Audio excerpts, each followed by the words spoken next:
질문을 했습니다. 오늘 무슨 달입니까? 학생들이 어떻게 할로윈이요 그러더라고요. 근데 그 대학원 대사님들이 전부 다 신학을 공부하고 종교 교사들입니다. 할로윈이 어제 깜짝 놀랐습니다. 어제는 종교 개혁 기념일입니다. 1517년 마틴 루터가 비텐베르그 대학 셰프에다가 라틴어로 95개조의 반박문을 붙이고 종교 개혁의 횃불을 놓게 됩니다. 이것을 역사가들은 종교 개혁의 시작이다 이렇게 이야기하죠. 오늘은 이제 종교 개혁 재방송에 나갑니다. 자, 제가 왜 이 말씀을 드리냐면 오늘 우리가 공부할 로마서가 바로 종교 개혁의 사상적 기틀을 제공한 책이기 때문입니다. 사실 마틴 루터의 종교 개혁은 마틴 루터 혼자서 한 게 아닙니다. 이미 마틴 루터가 태어나기 150년 전부터 이런 종교 개혁의 맹아적인 씨앗들이 있었습니다. 그 첫 번째 인물이 위클리프라는 옥스포드의 교수입니다. 위클리프는 마틴 루터보다 150년 전에 옥스포드에서 교황에 대한 비판서를 쓰기 시작합니다. 그리고 성경을 영어로 번역을 합니다. 그래서 뒤집어지죠, 사람들이. 아주 이렇게 비천한 영어, 당시 영어가 지방언어였습니다. 어떻게 하나님의 말씀을 번역하지? 화양시켜. 그래서 위클리프를 화양시키러 갔더니 이미 돌아가셨어요. 무덤을 파가지고 구간 사무실을 합니다. 그리고 시체를 태양지강에 던져버리죠. 자, 그 다음에 50년 이후에 체코의 양 후스라는 사람이 체코 프라하에 가면 굉장히 큰 동산이죠. 후스의 동산. 양 후스가 바로 위클리프의 저작을 읽고 영향을 받아서 종교 개혁을 시작을 합니다. 그래서 교황을 비판하고 체코어로 된 성서를 번역을 하죠. 산채로 잡혀서 화형을 당합니다. 이 사람이 화형당하면서 나는 지금 한 명의 거위는 이 후스라는 말이 체코말로 우스, 거위라는 뜻이 납니다.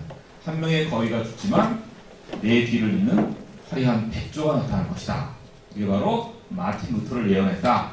사가들은 그렇게 이야기를 합니다. 그래서 이 그림을 보시면 위클리프가 붓이 떨어지면 불을 붙이죠. 그래서 여기다 초에다 불을 붙입니다. 위클리프. 이것을 마틴 루터가 불을 이어받아서 종교개혁의 횃불로 만든다. 그런 의미를 타나가가 새기는 그림입니다. 제가 어제가 종교개혁 기념일이었기 때문에 그걸 기념하기 위해서 또 특히 이 종교개혁의 사상적 근거를 제공한 마틴 루터의 95개조 반박문을 보면요. 거의 이 반박문의 내용이 근거가 바로 칭의론에 오늘 로마서 3장 21절에 나오는 칭의론의 근거에서 전개되고 있다는 사실을 알 수가 있습니다. 이 마틴 루터는 이 비텐베르에 대해서 이제 성서 주석을 가졌습니다. 주석이라는 것은 성서 텍스트를 한자 한자 그 언어나 다인의 근거들, 문법들을 강의하고 이 주석이 좀 다르거든요. 그런데 어떻게 학생들을 공부시켰냐면 이 마틴 루터의 수업이 악명이 높았다고 합니다. 그래서 학생들에게 헬라어 원문으로 로마서나 시편은 로마서 원문을 쫙 줬다고 합니다. 그래서 한 문장과 이만큼씩 페이지 공백을 주고 거기 학생들과 함께 디스커션을 하면서 주석을 다는 그런 훈련을 했다고 합니다. 그래서 마틴 루터의 사상은 이러한 깊이 있는 성서 읽기, 주석을 통해서 시작이 되었다. 저는 그렇게 생각합니다. 그래서 오늘 마틴 루터의 로마서를 살펴보도록 하겠습니다. 사실 이 대학원에서 로마서는 한 학기나 1년 정도 강의를 할 분량입니다. 저희는 이제 간략하게 오늘 대체적인 흐름만 좀 살펴보도록 하겠습니다. 로마서를 읽을 때 가장 중요한 게 뭐냐면요. 구조입니다. 큰 건물에 비교하면 로마서 1장부터 16장까지는 우리가 앞에는 인사말이고요. 이게 도입부입니다. 건물로 치면 이제 출입문이에요. 출입문에 딱 들어가서 그 다음에 1장 17절부터 8장까지는 거의 신학적 논쟁입니다. 그래서 로마서가 좀 어려운 이유가 끊임없이 율법에 대한 얘기, 복음에 대한 얘기, 할례에 대한 얘기, 그리고 이제 믿음으로 의롭게 된 사람들의 어떠한 그 내면적인 어떤 삶의 문제, 죽음에 대한 얘기를 여기 나오고, 그런데 8장까지는 신학적 논쟁입니다. 그 다음에 9장부터 11장은 이게 굉장히 로마서의 가장 중요한 특징을 보여주는 유대인의 구원 문제를 다루고 있습니다. 자, 유대인들은 예수님을 그리스도로 받아들이지 않았죠. 그러면 유대인들은 분명 하나님의 약속의 백성이고 모세의 율법을 가지고 있는 사람들인데 그러면 예수님을 받아들이는 유대인들은 하나님의 구원자에서 제외되었을까? 이 문제 제기를 하고 있죠. 답변은 뭐죠? 제외되지 않았다. 그겁니다. 그래서 바울은 결코 반유대주의자가 아닙니다. 이 중세의 어떤 사람들은, 특히 카톨릭 사람들은 유대교인들의 어떤 비판의 근거로 바울의 반유대성들을 이야기하죠. 지난번에 우리가 갈라디아서를 살펴보면 대단히 반유대적이죠. 막 율법을 맹공격하고 그런 모습을 볼 수가 있는데, 로마서 9장 11장은 결코 바울이 반유대주의자가 아니었고 자신들의 민족을 향한 하나님의 구원을 포기하지 않은 모습을 볼 수가 있습니다. 그래서 최근에 로마서 연구는 9장 11장을 가장 중요하게 또 간주하는 연구도 나옵니다. 그 다음에 12장부터 15장까지는 바로 신학적인, 왜 우리가 구원받고 하나님의 백성이 새로운 백성이 되느냐는 문제를 하면, 그러면 구원받은 백성으로서 어떻게 실천할 것인가, 윤리의 문제입니다. 윤리의 문제. 그 다음에 16장은 긴 인상말이죠. 그래서 로마서는 크게 보면 더 있고, 사실 보면 이게 있죠. 주제입니다. 주제가 계속 변주되는 그런 형태를 볼 수가 있어요. 그래서 참 로마서는 독특한 게 뭐냐면, 유대인, 그 다음에 구원의 문제가 유대인의 우선성을 얘기합니다. 그래서 먼저 유대인에게, 다음엔 헬라인. 그래서 유대인들의 구원사에 있어서의 우선성과 책임성을 강조합니다. 율법을 받고 선택을 받은 유대인들이 하나님 앞에서의 이 책임을 방기하고 율법으로 말미암아 자신들의 어떤 우월성을 즐겼기 때문에 배제된 것이다, 그렇게 이야기를 합니다. 그래서 유대인으로부터 이방인까지 하나님의 구원이 미친다, 이렇게 이야기를 하죠. 그래서 돌감람나무, 창감람나무, 이게 유대인과 이방인에 대한 하나의 비유라고 볼 수가 있습니다. 그래서 크게는 이렇게 구조로 볼 수가 있다, 이런 이야기입니다. 자, 그 다음에 로마서는 어디에게 보내는 편지라고요? 로마 제국 수도에 보내는 편지입니다. 그래서 사도 바울이 이미 로마 교회에 가 있는, 지난 시간에 말씀드렸죠, 브리스길라라든지 26장을 보면, 16장에 보면 26명에게 안부를 전하고 있거든요. 이미 바울이 그들을 통해서 로마 교회가 봉착한 다양한 상황들을 이미 알고 있었다는 것을 볼 수가 있습니다. 자, 1장 1절에 보면 사도 바울은 자신을 규정을 하는데요. 그리스도의 종이다, 아포스톨 사도다, 하나님으로부터 택정을 받았다, 이렇게 자신을 소개를 합니다. 그래서 로마서는 자신의 복음을, 소문에 의하면 자신의 복음이 대단히 반율법적이다, 이런 소문들이 퍼졌기 때문에 자신에 대한 적재성들을 먼저 이야기하는 것이 중요했던 것 같습니다. 로마서 1장 3절에 보시면 그리스도에 대한 바울의 이해가 등장합니다. 그리스도야, 그의 아들에 대해서는 육으로는 다윗의 혈통에서 나셨고, 그죠? 마태복음에 보면 예수님이 다윗의 자손으로 긴 족보에 설명이 되어 있죠. 그 다음에 중요한 것두 번째가 성령의 영으로는 죽은 자들 가운데서 부활하셔서 하나님의 아들로 선포되었다.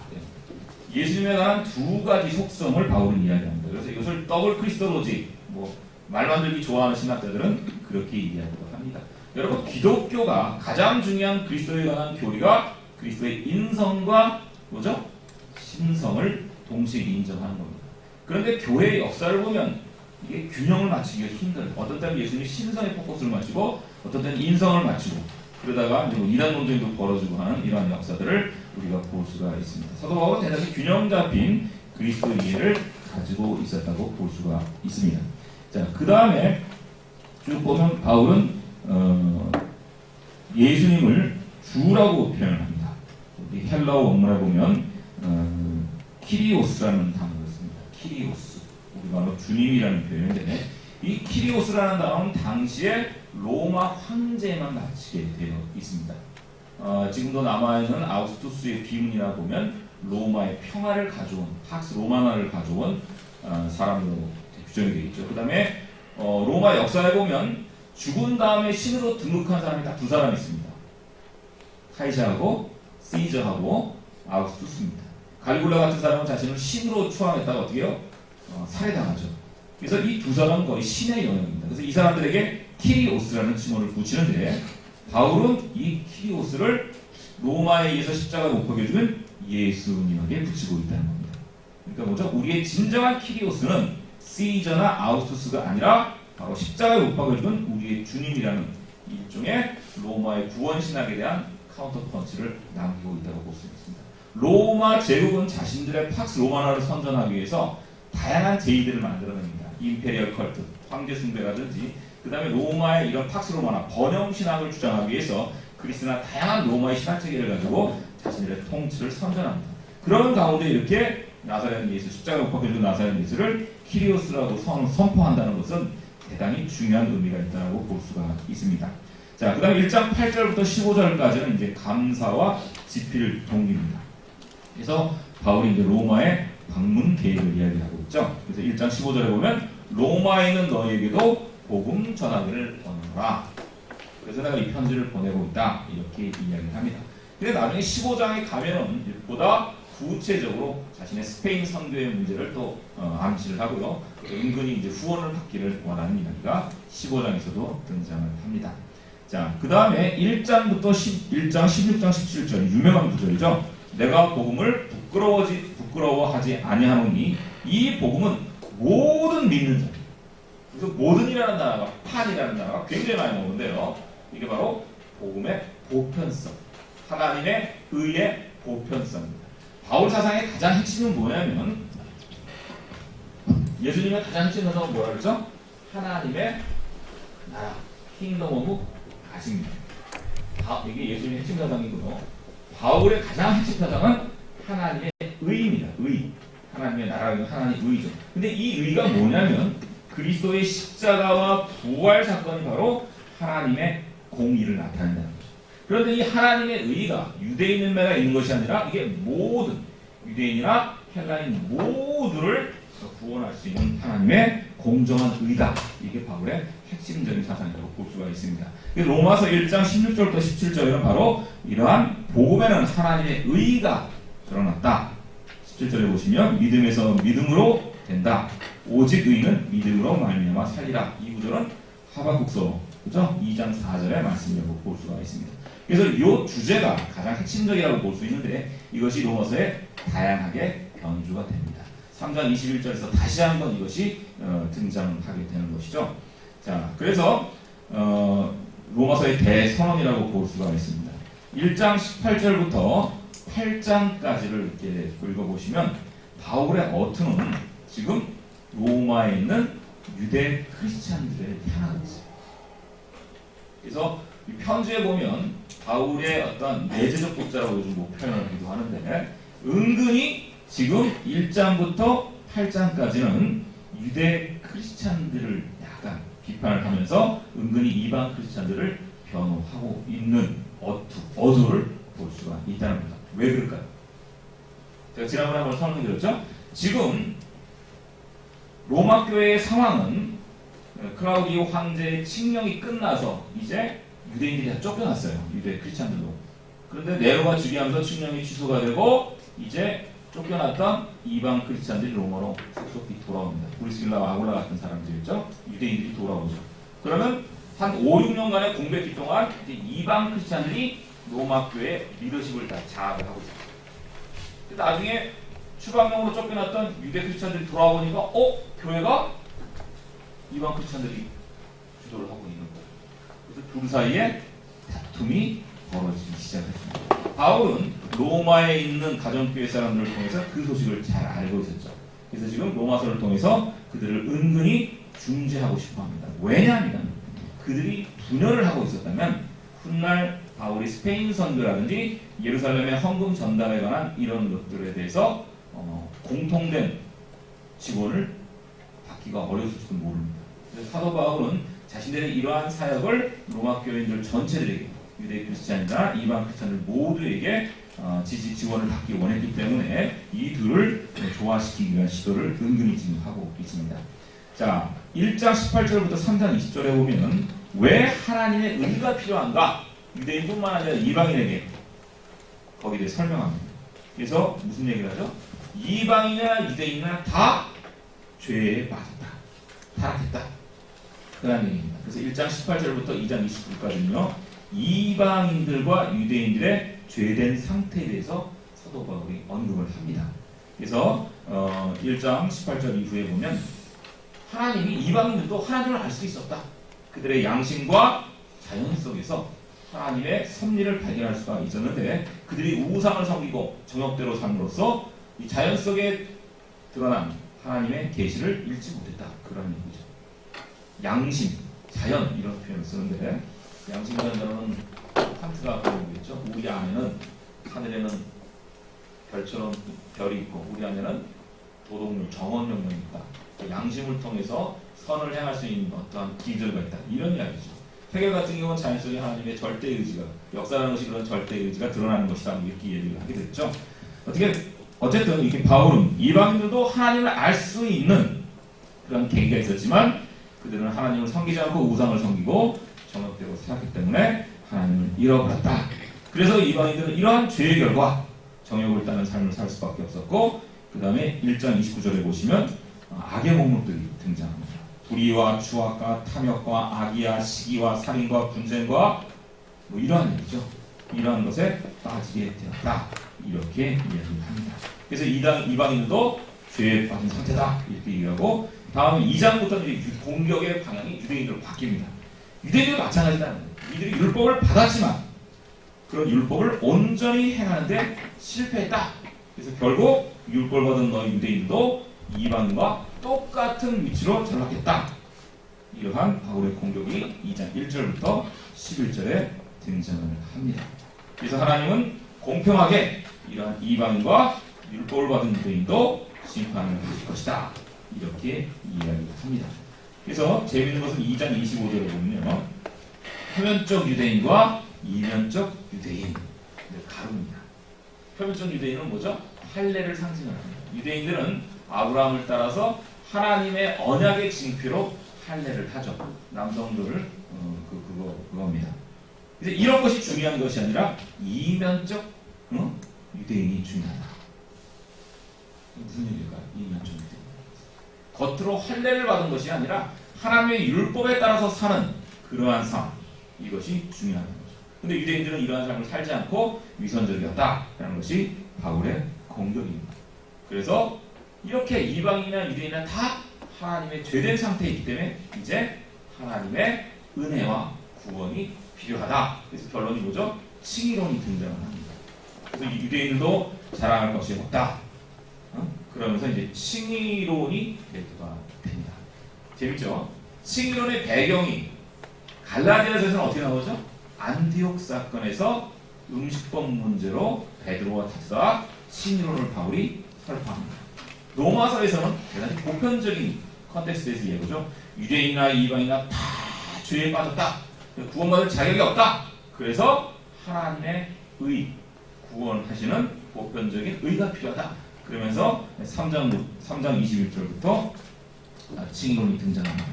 3장 20절에 이렇게 끝나서 의인은 없나니 하나도 없다. 유대인도 이방인도 의인은 없다. 그러면서 이제 하나님의 의가 드러난 칭의론 이야기를 등장을 시키는 겁니다. 3장 21절부터가 그 유명한 칭의론 단락이라고 볼 수가 있죠.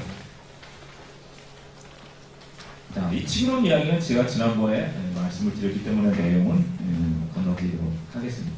그래서 칭의론의 조건은 뭐냐면 그리스도를 믿는 믿음을 보시고 하나님이 우리를 무죄 방문해 주는 거죠. 그래서 하나님의 전적인 은총과 은혜가 바로 칭의론의 핵심이다 라고 볼 수가 있습니다. 그래서 3장 21절 26절에 보면 일종의 이제 고대 유대의 제사 화목제의 패러다임으로 바울이 설명을 합니다. 칭의론을. 그래서 화목제라는 걸 아시죠? 고대 유대 사회에서 욤키푸르라는 그런 날이 있어요. 속죄의 날이라고 얘기하는데 그러면 제사장이 하나님의 제단과 이 풀에다가 양의 피를 뿌립니다. 그래서 양이 우리 대신 죄를 지고 갔습니다. 그러니까 하나님과 우리 이스라엘 간의 어떠한 화평과 화해를 도모하는 그러한 제사 양식이에요. 그러한 패러다임에서 바울이 지금 이야기를 하고 있습니다. 자, 이렇게 칭의론을 전개한 다음에 이제 바울이 또 논쟁을 벌입니다. 그래서 대단히 이 앞 구절 2장부터 8장까지는 대단히 논쟁적인 단락입니다. 그래서 3장 27절에 보시면요, 자, 이러한 질문이 나옵니다. 그런즉 자랑할 데가 어디 있느냐? 유대인들이 자랑할 게 뭐가 있느냐? 이렇게 반문을 하죠. 이게 뭐냐면 고대 수사학에서 논쟁을 할 때 상대방의 질문이나 상대방의 어떤 주제를 자기가 먼저 문제를 던지는 겁니다. 그러면서 논쟁의 분위기, 가당적 논쟁의 분위기를 만들면서 자신의 주장을 전개하는 방식을 디아트레라고 얘기합니다. 디아트레. 사도 바울은 이런 흔적을 봐서 사도 바울은 어렸을 때 그리스식의 교육을 받았던 걸로 추정을 할 수가 있습니다. 그래서 3장 27절에 보면 유대인이 더 나은 게 뭐가 있어? 뭐가 있느냐? 이렇게 반문을 하죠. 나은 게 없다. 그러한 이야기입니다. 3장 27절부터는 이렇게 자문자답식의 대화를 통해서 가상적인 논쟁 대상자를 앞에 세워놓고 자문자답식으로 논쟁을 전개를 합니다. 3장 27절부터 4장 2절까지가 디아트라베적인 수사학적 방식으로 논쟁을 하는 그러한 단락이라고 볼 수가 있습니다. 자, 이제 사도 바울은 자신의 칭의론에 대한 성서적 근거를 이야기를 합니다. 4장 3절부터 25절에는 이제 바로 자 그럼 율법이 아니라 믿음으로 의롭게 된 사례를 바울이 이야기하고 있는 거죠. 그게 누구다? 바로 아브라함입니다. 창세기 15장 6절에 보면 아브라함이 할례를 받기 이전에 하나님을 믿음으로 하나님이 그걸 보시고 의라고 정했다 이렇게 나옵니다. 그래서 그것을 창세기 15장에 나오는 아브라함의 예를 가지고 사도 바울은 자신의 칭의론의 하나의 사례가 된 인물을 인용합니다. 그래서 4장 9절부터 12절까지는요 아브라함의 의와 할례 문제를 다루고 있습니다. 4장 13절부터 16절까지는 이제 율법의 문제. 언약이 먼저일까요? 율법이 먼저일까요? 이런 문제입니다. 그래서 하나님과 아브라함이 하나님을 믿음에 그거를 하나님의 의로 얘기하는 이런 약속이 율법. 율법은 여러분 모세가 선배입니까? 아브라함이 선배입니까? 네? 아브라함이 훨씬 이전 인물이죠. 아브라함은 언약의 인물이고 모세는 율법의 인물입니다. 그래서 모세의 율법보다 아브라함의 믿음을 먼저 바울이 얘기함으로써 언약의 우선성들을 지금 이야기하고 있습니다. 그런 다음에 4장 17절부터 25절에서 아브라함에 대한 새로운 해석을 합니다. 이제 아브라함은 그럼으로써 믿음을 통해서 하나님 앞에 의롭다고 인정받은 모든 사람들의 조상이 된다. 많은 민족의 조상이 된다. 아브라함에 대한 새로운 패러다임을 사도 바울이 제시한다는 것이죠. 그래서 아브라함은 이제 유대인만의 백성이 아니라 모든 믿음으로 모든 민족의 조상이 된다. 이런 독특한 해석을 내리고 있습니다. 아마도 유대인들이 정통 유대인들이 이런 아브라함의 주장을 들었다면 아마 엄청 화를 냈을 겁니다. 네. 마치 지난번에 말씀드렸지만 우리 단군이 한국인뿐만 아니라 일본인의 믿음의 조상이다 이렇게 말하는 것처럼 엄청난 새로운 해석이라고 볼 수가 있습니다. 자, 5장부터는 이제 하나님의 의가 드러난 결과가 뭐냐? 이제 믿음으로 하나님의 의를 받은 사람들에게 나타나는 그런 결과가 뭐냐? 그렇게 이야기합니다. 자, 그 결과는 바로 죽음으로부터의 자유죠. 그 다음에 죄의 세례로부터의 자유입니다. 그리고 율법으로부터의 자유입니다. 그리고 성령 안에서의 자유입니다. 이제 믿음으로 하나님으로부터 의롭다고 인정받은 모든 사람들은 이 네 개의 자유를 얻는다. 5장 1절부터 21절까지는 죽음으로부터의 자유입니다. 그 다음에 6장 1절부터 23절까지는 죄의 세례로부터의 자유입니다. 7장 1절부터 25절까지는 율법으로부터의 자유입니다. 그 다음에 8장 1절부터 30절까지는 성령 안에서의 자유를 이야기하고 있습니다. 자, 그런데 요 5장부터 8장을 보면 제가 아까 말씀드렸죠. 1장 18절부터 8장까지는 바울이 지금 누구를 상정하고 있다? 유대 크리스찬들을, 이방인들을 무시한, 율법도 모르고 할례도 받지 않고 유대 절기도 지키지 않는 하나님의 구원사에서 2등 백성이었던 이방인들을 은근히 무시하는 유대인들을 향해서 지금 바울이 그 독자를 상정하고 지금 자신의 논변들을 전개하고 있다라고 볼 수가 있습니다. 그런데 우리가 언뜻 8장과 9장을 읽어보면 직접적으로 바울이 유대 크리스찬들을 상정하고 논쟁하고 있지 않은 것 같은 대단히 보편적인 이야기를 하는 것처럼 보여요. 그런데 7장에 보면 율법이라는 단어가 19번 나옵니다. 그건 여전히 바울이 지금 머릿속으로 논쟁을 전개하면서 유대인들을 의식하고 있다는 겁니다.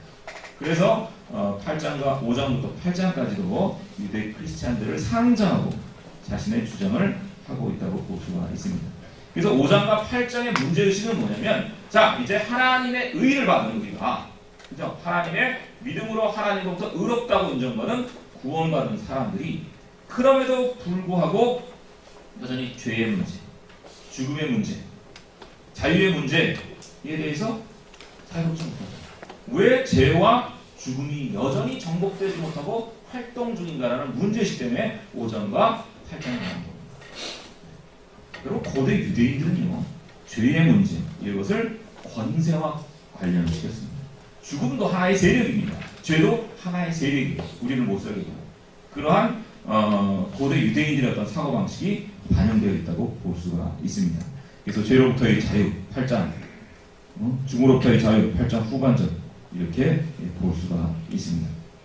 이제 오늘 한번 읽어보시면 바울이 굉장히 깊게 이 죄의 문제, 구원받은 하나님의 의롭게 된 사람들의 어떤 자유로움들을 역사하고 있다는 사실을 우리가 알 수가 있습니다. 5장에 보시면 지난번에 제가 그림 보여드렸죠. 아담 기독론이 등장합니다. 그래서 아담과 그리스도를 비교를 하죠. 그래서 첫 번째 아담은 선악과를 따먹고 인간 세상에 죄와 죽음을 가져온 사람입니다. 두 번째 아담 예수님은 바로 이런 아담의 죄를 씻고 자신의 속죄의 피로 우리에게 구원을 가져온 존재라고 볼 수가 있습니다. 그런데 여기서 재미있는 것은 소위 우주적 기독론이 등장합니다. 그리스도의 사건이 인류만을 행하는 것이 아니라, 제가 예전에 제 친구 중에 하버드에서 공부한 친구가 있어요. 하버드에서 디빙 시스템 있잖아요. 시험 문제가 뭐가 나왔냐면 이런 문제가 나와요. 만일 ET가 있다면 ET도 구원받을 수 있느냐? 이게 시험 문제였대요. 논술하라.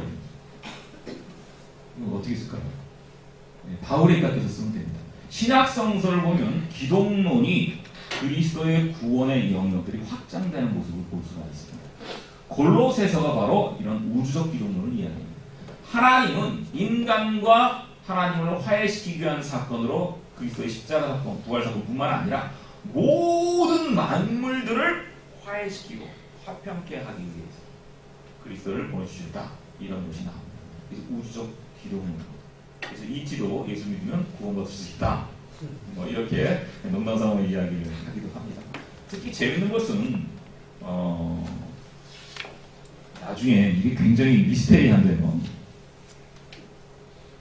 이 우주적 기독론의 한 단편들을 우리가 볼 수 있는 게 뭐냐? 9장에 보시면요. 9장 18절에, 아니 8장 18절에 보시면요. 현재보다는 장차 우리에게 나타날 영광과 비교할 수 없다. 사도바울께서 이렇게 얘기하신다면 갑자기 피조물이 고대하는, 피조물은 인간뿐만 아니라 모든 우주 만물을 이야기합니다. 고대하는 바는 하나님의 아들이 나타나는 것이다. 피조물들이 허무한 데 굴복한 것은 자기의 뜻이 아니요. 쭉 나오죠. 그래서 22절에 보면 피조물이 다 이제까지 함께 탄식하며 고통을 겪고 있는 것을 우리가 아느니라. 이렇게 이야기합니다. 굉장히 맥락하고 뜬금이 없어요. 이게 8장이나 9장하고 이게 전후 맥락을 보면 사도 바울이 왜 이야기를 갑자기 얘기를 할까? 이러한 생각이 좀 듭니다. 근데 이 구절이 현재 생태신학이라고 요즘 우역에서 많이 합니다. 굉장히 중요한 구절이 있어요. 그래서 그리스도의 구원 사건이 단순히 인간만을 향한 것이 아니라 모든 우주 만물을 포괄한 이런 우주론적인 사건이라는 것을 보여주는 단편이라고 볼 수가 있다. 이런 얘기입니다. 그래서 학자들은 코스믹 크리스톨로지, 우주적 기독론, 이렇게 또 말을 하기도 합니다. 네. 자, 이제 8장으로 한번 넘어가겠습니다. 제가 좀 정신이 없긴 한데, 네. 그래서 8장은 성령 안에서의 자유를 이야기합니다. 8장에서 성령이라는 단어가 굉장히 많이 나옵니다. 우리 교수님들 성령 받으셨습니까? 제가 어렸을 때 저희 어머니는 아주 열렬한 집안 기독교 집안이었어요. 저희 할머니는 장로님이고 영락교회 다니셨고 저희 어머니는 감리교 권사님이셨어요. 한때는 또 70년대 조영기 목사님 쫓아다니셨고요. 저희 어머니가. 그래서 여러 신앙생활을 하셨는데 제가 이제 어머니 따라 이제 초등학교 때 70년대 이제 순복음교회 가는데 성령 받아라. 성령의 첫 번째 증거가 뭐죠? 방언입니다. 방언. 그래서 방언을 가르쳐요. 방언을 해야 성령의 증거라고 얘기를 했는데 그러니까 굉장히 협소한 이해입니다. 성령에 해당되는 단어가 푸뉴마입니다. 푸뉴마라는 단어는 만물을 새롭게 하는 이 푸뉴마라는 단어가 구약에선 루아흐라는 말입니다. 루아흐가 뭐냐면 하나님이 인간을 만들 때 흙으로 인간을 생기를 불어넣으니 생명으로 되었다. 하나님의 바람, 생명의 바람입니다. 구약 성서니. 그래서 모든 것을 여러분 저기 에스겔서에 보면 에스겔이 해골 골짜기에 서 있는데 하나님의 바람, 푸뉴마가 불자 해골들이 살아나죠. 이게 모든 것을 새롭게 만드는 하나님의 생명의 기운, 이게 푸뉴마예요. 근데 이러한 개념을 사도가 초기 기독교가 유대교에서 이제 영향을 받았기 때문에 그런 것들을 받아들입니다. 그래서 요한복음에 보면 성령을 예수께서 어떻게 규정을 하시냐면 내가 이제 간 다음에 제자들에게 뭘 주겠다? 보혜사 성령을 주겠다. 보혜사가 파라클레이토스인데 카운셀링 한다는 거죠. 너희가 힘들고 어려울 때 나 대신에 너희의 힘듦을 카운셀링 해주는 역할을 보혜사라고 얘기합니다. 이러한 개념도 바울에게 등장합니다. 8장 26절에 보면 사도 바울이 성령을 어떻게 규정을 하냐면 성령은 우리의 연약함을 도우시는 분이다. 우리가 마땅히 기도할 바를 알지 못할 때 성령께서 우리를 도우실 것이다. 이렇게 이야기를 합니다. 그래서 성령의 삶은 그리스도의 어떤 실존적 현실을 의미합니다. 갈라디아서 5장에 보면 성령의 9가지 열매가 나오죠. 근데 재밌는 것은 이게 다 공동체 생활과 관련해서 화락과 화평과 희락. 사도 바울이 성령의 열매는 뭐 귀신 쫓아내는 거, 방언하는 거, 뭐 예언하는 거 이렇게 얘기하지 않죠. 공동체의 질서를 유지하는 거. 그래서 고린도 교회에서 성령 받았다고 열광주의자들이 있어가지고 뭐 교회를 막 난리를 뜨니까 그게 중요한 게 아니야. 가르치는 것이 더 중요하고 맨 밑에 이렇게 해뒀죠. 우리 한국교회가 좀 신중하게 성령에 대한 문제를 좀 생각할 필요성이 있을 것 같습니다. 그래서 8장에서는 성령 안에 있는 그리스도인의 삶을 이야기하고 있습니다. 근데 사도 바울이 8장에서 자주 쓰는 단어가 있습니다.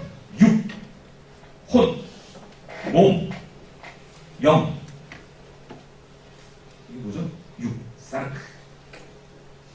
몸, 소마. 혼, 푸시케. 영, 푸뉴마. 이런 단어를 씁니다. 몸은 사르크. 여러분 요한복음에 예수께서 로고스가 사르크가 되었다 하죠. 말씀이 육신이 되었다. 사르크, 육이라는 것은 우리 인간의 몸을 생각한 주체성을 의미합니다. 물질적인 차원이라고, 물질적인 몸이라고 보시면 육은, 사르크는. 그 다음에 몸은 소마입니다. 소마는 인간의 어떠한 현 상태를 의미하는 것으로 사도 바울이 이야기를 합니다. 그러니까 우리가 죄에 빠지고 우리 몸 때문에 뭐 율법에 매달리고 이런 인간의 현 상태, 실존적 상태를 몸으로 많이 표현합니다. 그 다음에 푸시케, 혼이죠. 일종의 생기, 생명 이런 정도로 이해하면 될 것 같습니다. 아직도 학자들 사이에서 정확하게 개념 정리를 하기가 상당히 어렵습니다. 그 다음에 성령, 영, 푸뉴마입니다. 성령은 어떻게 받게 되죠? 사도 바울은 세례를 통해서 성령이 부여된다고 해요. 예수께서 요단강에서 요한부터 세례를 받을 때 하늘이 열리고 성령이 비둘기와 같이 내려왔다는 거죠. 이렇게 세례를 통해서 부여되는 새로운 삶의 근거, 원동력이 하나님의 능력이라고 성령이라고 볼 수가 있습니다. 그래서 8장 5절부터 11절까지는 이러한 육과 영의 삶을 사도 바울이 대조로 시키고 있습니다. 8장 12절에 보시면요. 12절부터 17절에 보시면 하나님의 자녀로서의 삶을 하나님의 자녀됨을 사도 바울이 말하고 있는데 8장 15절에 보면 굉장히 중요한 단어가 하나 나옵니다. 아빠, 아버지. 아빠라고 하겠죠. 우리 개혁 성경에. 이게 아라모입니다. 아라모는 당시 예수님 당시에 이 구어체, 일반 히브리 사람들이 쓰던 그런 일상 언어입니다. 아람어로 아빠, 아바 이런 뜻이죠. 아바 바다 이런 얘기죠. 그런데 이 단어를 누가 썼죠? 예수님이 제자들에게 이제 너희는 하나님을 아빠라고 불러라 그렇게 말씀하시죠. 유대인들의 보시면요, 유대인들은 하나님의 이름이 원래 야훼죠. 우리가 여호와라고 부르는 영어 성경 때문에 있습니다. 야훼 하나님인데 야훼 하나님을 상징하는 4개의 글자가 있어요. 그래서 테트라그라마톤이라고 얘기합니다. 4개의 신성한 글자인데 유대인들이 고대의 성경을 읽을 때 야훼라는 단어 나오면 그거 안 읽습니다. 아도나이라고 합니다. 아도나이는 오 마이 로드, 나의 주님이라는 뜻이에요. 4글자는 너무나 신성하기 때문에 발사하면 안 됩니다. 일반인들이 하나님의 이름 야훼를 함부로 발사하면 돌로 칠하게 되어 있어요. 그래서 야훼라는 이름은 대제사장이 특별한 절기에 하나님의 지성소에 들어가서 예배를 볼 때 야훼여 하고 부를 수가 있었습니다. 그만큼 경건하고 엄숙한 단어. 그런데 그래서 유대인들은 하나님은 요즘 말하면 가까이 하기가 너무나 먼 당신 그렇습니다. 그런데 예수님은 아빠라고 불러. 하나님은 두렵고 우리를 지배하는 그런 분이 아니라 아빠처럼 우리의 모든 것들을 다 조건 없이 받아주는 그러한 분이야. 그렇게 말하죠. 그래서 실례로 뭘 얘기하시죠? 아빠 하나님에 대한 좋은 비유가 탕자의 비유입니다. 둘째 아들이 호랑방탕하게 다 말아먹고 와도 아빠 아무 말 안 하고 다 용서하고 잃어버린 모든 권리를 돌려주죠. 탕자의 누가 보고 탕자의 비유에 보시면 돌아오는 아들에게 3가지를 해줍니다. 아빠가 아들에게 신발을 신겨주죠. 노예들은 신이 없습니다. 지위를 회복시키는 거죠. 반지를 껴줘요. 인장 반지입니다. 재산 다 말아먹었지만 여전히 상속권을 주겠다는 얘기죠. 그 다음에 동네 사람들을 불러서 파티를 열어주죠. 고대 사회는 집단주의이기 때문에 가문을 망신시키거나 마을의 명예를 시주시킨 사람은 쫓아냈어요. 근데 마을 사람들을 불러서 파티를 열어준다는 건 뭐냐면 마을 사람들 이제 내가 용서했으니 당신들도 공동체의 기록으로 품어주십시오 하는 이러한 이야기. 그래서 탕자의 비유를 통해서 예수님은 아빠 하나님이 어떠한 분이라는 것을 하나의 이그샘플로 비유로 우리에게 말씀해 주심으로 볼 수 있다 하는 그러한 이야기입니다. 그래서 사도 바울이 8장 17절에서 15절에서 아빠 하나님을 발사라고 하는 것은 예수님의 하나님 이해를 그대로 계승하고 있다라는 사실을 우리가 확인할 수가 있습니다. 자, 8장 18절부터 30절까지는 이제 종말론적 자유를 소망하는 그러한 삶을 언급하고 있습니다. 8장 18절에 보시면 쭉 규정을 얘기도 나오고요. 그렇습니다. 자, 그래서 8장까지는 사도 바울의 신학적인 논변과 논쟁으로 구성되어 있습니다. 자, 이제 9장 11장이 바로 로마서에만 나오는 가장 독특한 단락입니다. 사도 바울의 어떠한 편지에서도 볼 수 없는 것이 로마서 9장 11장입니다. 그래서 현대 바울 연구, 로마서 연구가들은 9장 11장을 주목하기 시작합니다. 중세나 근세까지 9장 11장은 로마의 부록 정도로 생각했죠. 왜냐하면 루터의 시각으로 로마서를 읽었기 때문에 칭론이 가장 중요해. 9장 11장은 내가 부록이야. 별로 쓸모없어. 이렇게 단순했습니다. 그런데 70년대부터 다시 이 로마서의 9장 11장을 주목을 합니다. 로마서 9장 11장은 누구를 상정하고 이야기를 하고 있을까요? 2장부터 8장까지는 유대인, 이방인들을 이제 무시하는, 구원사에서 2등 백성인 이방인들을 무시하는, 할례도 못 받고 하나님의 말씀도 모르는 하나님 이런 무식한 놈들, 이러한 유대인들의 종교적 우월감을 바울이 딱 품고 그들을 은근히 비판합니다. 니들이 율법 받았지만 제대로 하지도 못하지 않느냐. 이제 9장 11장은 이방인들을 상징하고 사도 바울이 구원사에 있어서의 유대인의 우월성들을 언급을 합니다. 대표적인 게 뭐죠? 너희 이방 크리스찬들이 지금 로마 교회 헤게모니를 갖고 있지만 너희는 참 감람나무에 접붙여서 나온 돌 감람나무야. 감람나무가 뭐죠? 올리브나무입니다. 이방인들이 야 니들이 그리스도 때문에 그나마 접붙여가지고 이제 구원받은 백성 올리브나무가 됐지만 너희는 뿌리는 유대교야. 정신 차려. 까불지 마. 이게 9장 11장에 배어있는 사도 바울의 의도라고 볼 수가 있습니다.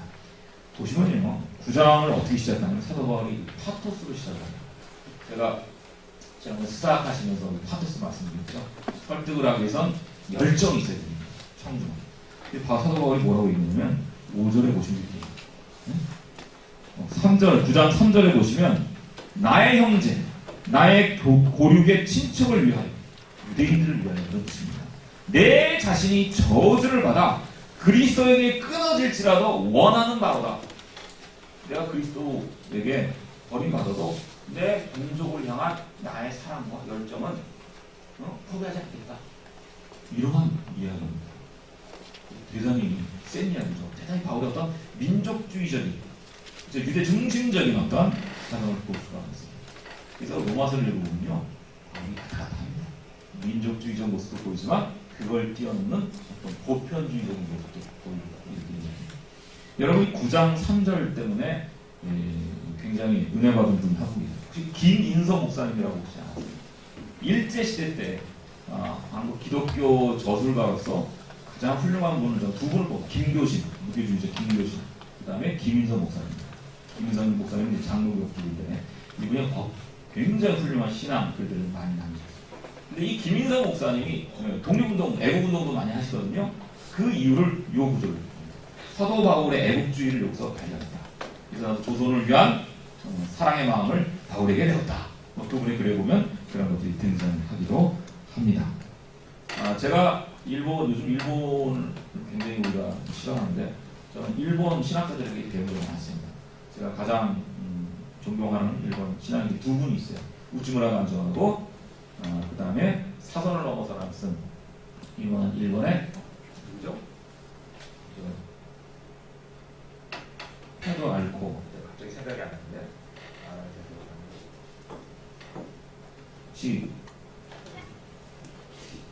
갑자기 생각이 안 나는데, 이분들이 이 전후에 그 평화헌법을 만든 그러한 분입니다. 그래서 특히 그 사선을 넘어서 쓴 가가와 도요이코, 가가와 맞나요? 가가와 도요이코 이분은 대단한 분입니다. 가가와 도요이코는 자신은 두 개의 제의를 사랑했다. 재팬과 지저스. 그러니까 민족주의와, 그런데 이 가가와 도요이코뿐만 아니라 우찌무라 간조도 청일전쟁, 러일전쟁 반대했다. 매국노로 테러도 하고 엄청난 분이죠. 근데 제가 바울 얘기하다 뜬금없이 이런 얘기 듣는데, 이분들이 이러한 바울의 사상에 엄청 매료되어 있는 분들입니다. 제가 개인적으로 로마서에 관한 강의를 추천하라 그러면 우찌무라 간조의 로마서 강의를 추천합니다. 우찌무라 간조. 제가 읽은 것 중에 가장 제 젊은 시절에 저를 사로잡았던 것이 이 우찌무라 간조 선생의 작품이었는데, 이 두 분이 두 개의 제의를 사용합니다. 그래서 이분들은 민족주의에 머문 분들이 아니에요. 제대로 사랑했지만 그것을 신앙을 통해서 보편화시킨 그러한 분들이라고 볼 수가 있습니다. 우리나라에서 이런 분들 책들이 많이 번역이 되어 있는데 한번 기회가 되시면 읽어보시기 바랍니다. 사도 바울의 모습을 우리가 9장 10장에서 그러한 모습들을 볼 수가 있다 하는 그러한 이야기입니다. 자, 이제 보시면, 근데 저는 이 9장 11장에서 가장 흥미로운 구절이 뭐였냐면 토기장이 이야기가 나오죠. 9장에 보면 9장 21절에 보면 토기장이와 진흙의 비유가 등장합니다. 무슨 얘기냐면 하나님은 이방인을 선택할 수 있는 선택의 어떤 하나님의 정당성을 이야기합니다. 하나님은 어느 민족을 통해서도 자신의 선민을 만들 수 있어. 이렇게 이야기합니다. 그럼 하나님 마음대로요? 거기에 대해서 토기장이와 진리의 비유를 하고 있죠. 하나님의 자유의지, 우선성. 사실 우리 신앙을 보면 하나님 얘기는 하지만 자신의 에고를 하나님에게 투사해서 자신의 에고를 신앙으로 착각하는 분들이 상당히 많습니다. 네. 하나님을 하나님답게 하라. 이게 칼발트가 한 유명한 명제거든요. 저는 이 9장 토기장이와 진흙의 비유를 보면서 생각나는 게 구약 욥기를 생각납니다. 욥기는 바로 하나님의 자유입니다. 욥이 자신의 고난의 이유를 몰라서 수설되죠. 그랬더니 마지막 회오리 바람 속에 하나님이 등장해서 욥을 꾸짖습니다. 욥은 대단히 인과론적으로 자신의 고난을 이해받기를 원했죠. 근데 하나님이 쫙 등장해서 뭐라고 그러죠? 내가 천지를 만들 때 네가 어디 있었느냐? 네가 바람의 끝을 아느냐? 꾸짖죠. 무슨 얘기? 인간은 피조물인 거죠. 피조물이라는 것은 하나님 뜻을 다 알 수가 없다는 거죠. 신앙이라는 것은 자신이 납득이 안 되지만 그럼에도 불구하고 하나님의 섭리에 몸을 던질 수 있는 것이 신앙이죠. 이해할 수 없는 고난과 고통과 함께 살아갈 수 있는 능력이 신앙이라고 볼 수가 있습니다. 이게 욥기의 주제예요. 흔히 욥기를 해피엔딩으로 해석하는 분들이 많은데 저는 그렇게 찬성하고 싶습니다. 욥기가 나중에 하나님 앞에 회개하자 모든 걸 다 돌려주죠. 세장가를 가서 자식들 많이 낳고 해피엔딩인가요? 여러분 이유 없이 죽은 자식을 이유 없이 잃어버린 재산들 실패한 인생에 나중에 하나님이 쏘리 하고 돌려줘요. 이게 보상이 돼요? 잃어버린 자식에 대한 슬픔이 그런 보상 때문에 상치가 되나요? 된다고 생각하면 이상한 사람이에요. 저는 욥 같았으면 한가할 거. 하나님 누구 인생하고 그렇게 장난쳐도 되는 겁니까? 맨 마지막 구절에 보면요, 욥이 기한이 차서 죽었다 이렇게 돼 있어요. 굉장히 스산한 마지막 결론입니다. 욥은 기한이 차서 죽었다. 굉장히 우리에게 던져주는 의미가 많아요. 그 원래 본문을 보면 소위 말 스파 야민이라고 되어 있는데 이걸 유명한 엘리 비젤이라는 보스턴 대학의 교수, 이 사람이 원래 홀로코스트에서 살아남은 사람이에요. 유대인이에요. 노벨상도 받은 분인데 이 사람이 욥기의 마지막 구절 스파 야민을 어떻게 했겠냐면 욥 was saturated with years. 세월 속에서 saturated 됐다, 와해됐다. 거대한 세월의 파도 속에서 사라졌다는 거예요. 결코 해피엔딩의 문장이 아니에요. 하나님의 무한한 어떠한 섭리 속에서 나약한 인간의 존재를 보여주는 그런 겁니다. 우리가 닥치는 고통과 고난에 대해서 하나님도 합리적인 해석을, 합리적인 이유를 설명받을 수가 없습니다. 우리가 신앙이 좋다고 우리에게 닥치는 고통과 고난이 싹싹 스쳐 지나가나요? 그렇지 않죠. 제가 예전에 박원서 선생이 쓴 한 말씀만 하소서는, 박원서라는 우리의 훌륭한 여성 소설가 있죠. 그분이 쓴 한 말씀만 하소서라는 신앙 에세이가 있어요. 이분의 셋째 아들이 맞추고 사는데 일찍 죽어요. 교통사고. 박원서 선생이 신앙인이었거든요. 고통하고 고민하고 하나님 내 사랑하는 아들을 뺏어간 하나님으로 원망하고 그래요. 그분이 이제 그 자신의 경험을 그걸 썼는데 저는 맨 마지막 구절이 굉장히 감동적이었어요. 어떻게 쓰셨냐면 박원서 선생이 나의 경우에는 고통은 사라지지 않았습니다. 고통과 더불어 살 수 있게 되었습니다. 저는 굉장히 감동적이었어요. 야, 진짜 이게 신앙인의 모습이 아닙니다. 우리가 이해할 수 없지만 고통과 고난 속에서도 하나님의 섭리를 믿고 함께 고통을 껴안고 삶을 넘어가는 이런 포괄적 신앙의 모습을 사도 바울의 모습 속에서도 저는 볼 수가 있는 것 같습니다. 그래서 제가 좀 서서히 좀 길었습니다. 구속사의 어떤 비밀들. 그러니까 왜 유대인들이 예수를 그리스도로 믿지 않느냐? 그것은 하나님의 신기한 계획입니다. 결국 하나님은 유대인들에 대한 구원을 포기하지 않고 기다리고 그들로 하여금 질투심을 느끼게 해서 그들이 결국 하나님께 돌아올 것이다 라는 것이 바로 11장 구속사의 비밀, 이스라엘의 남은 자들의 구원의 문제들을 다루고 있습니다. 자, 이제 12장부터는 이제 윤리적 권고입니다. 이 윤리적 권고는 비슷해요. 갈라디아서나 고린도 전서 후반에 보면 다 윤리적 권고가 등장합니다. 그래서 12장부터 16장까지는 이제 유대 크리스찬이나 일반 크리스찬 모두에게 향하는 전체적인 윤리적 권고를 볼 수가 있습니다.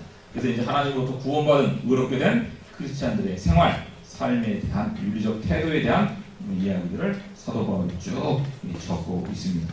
그래서 12장부터는 별로 어렵지가 않습니다. 근데 가장 이제 우리에게 좀 도발적이라고 볼 수 있는 게 뭐냐면 어려운 문제가 13장 1절부터 7절의 문제죠. 13장 1절부터 7절로 소위 국가 권력에 대한 복종의 문제입니다. 그런데 국가 권력에 대한 신약 성서의 목소리는 매우 다양합니다. 요한계시록은 대단히 레디컬하죠. 완전 부정이에요. 로마 제국 다 망해라 이거죠.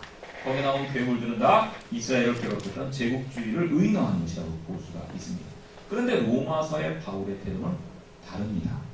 어떻게 하죠? 국가의 공권력에 복종해라. 전제가 있죠. 13장 1절에 뭐가 되어 있죠?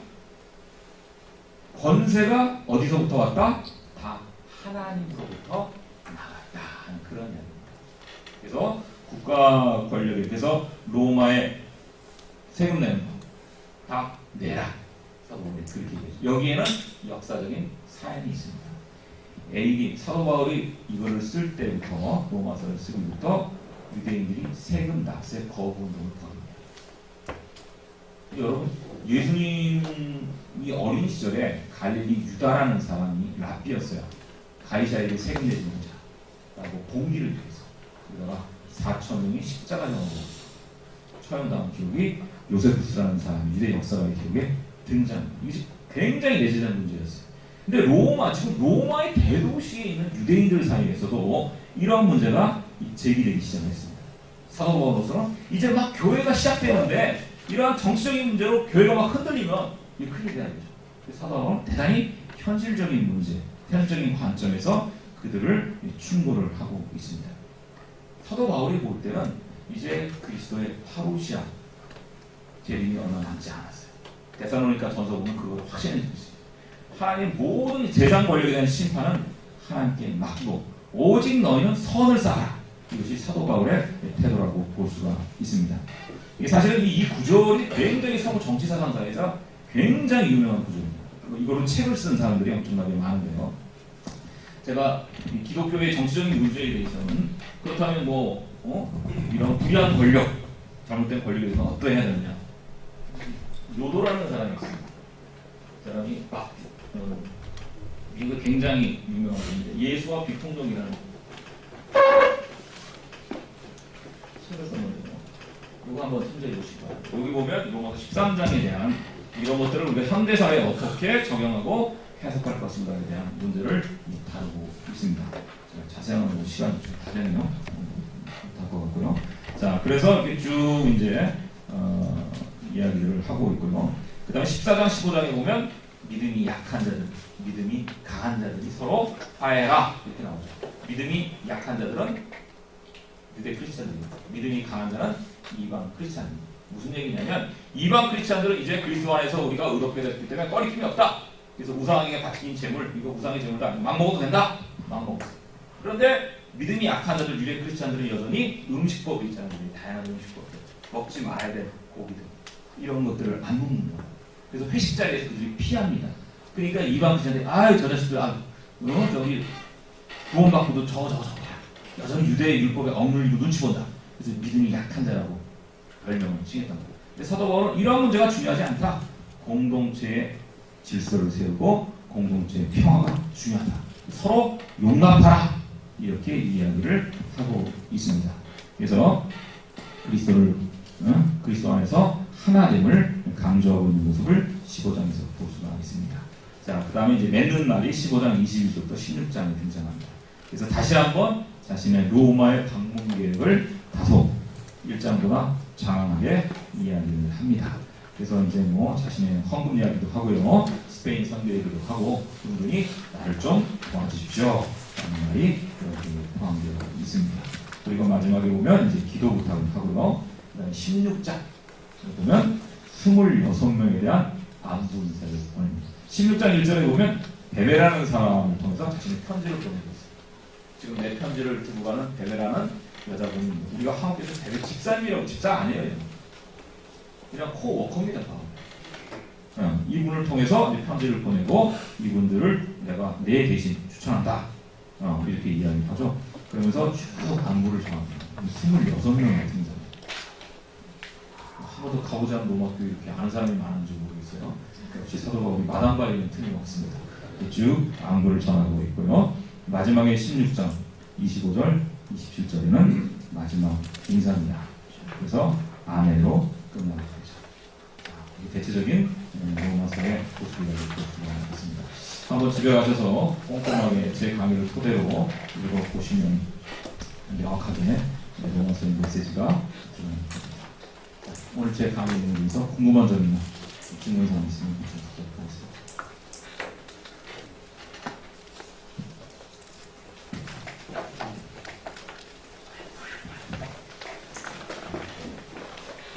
없으시면 다음 주부터는 고린도 전서를 말씀을 드리도록 하겠습니다.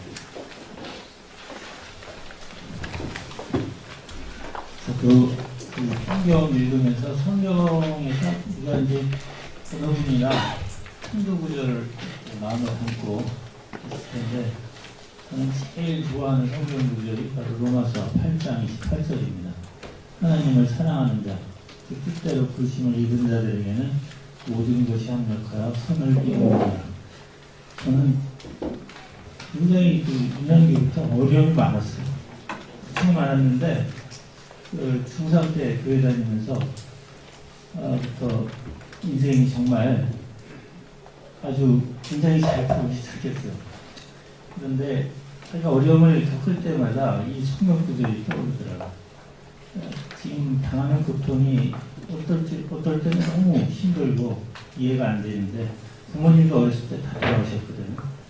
근데 이 오늘날 이제 인재 60이 넘어서 이제 그 뜻을 좀 이해할 수 있는 것 같아요. 모든 것이 합력하여 선을 이룬다는 그 말씀을 부여잡고 오늘도 힘내시기 바랍니다. 한 주간 잘 보내시고요. 또 다음 주에 또 뵙도록 하겠습니다.